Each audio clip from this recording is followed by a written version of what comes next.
As it sounds, we do often get inspired by our students as much as we try to inspire them. He came up with this cool way of organizing music material in a weird, quirky way, which speaks to me, because if my students know me well, I'm also weird and quirky in a way too, so. And this piece that I'm about to play for you guys is called Safe Cracking. It's a piece I wrote. The rhythm, sorry if this gets a little bit technical. The rhythms and pitches are generated in a circular way that goes clockwise and counterclockwise, basically like the tumblers on the safe.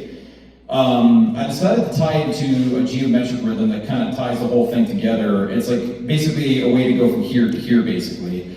And what you're going to hear is electronic track that you're hearing here, basically, that I put together to make it sound musical and spacious. Kind of like a dance, like modern dance music, basically, but for the drummer, who is free to play what they wish alongside these rhythms in a jazz-like fashion, I suppose. So, this is Safe Cracking by Your Strip.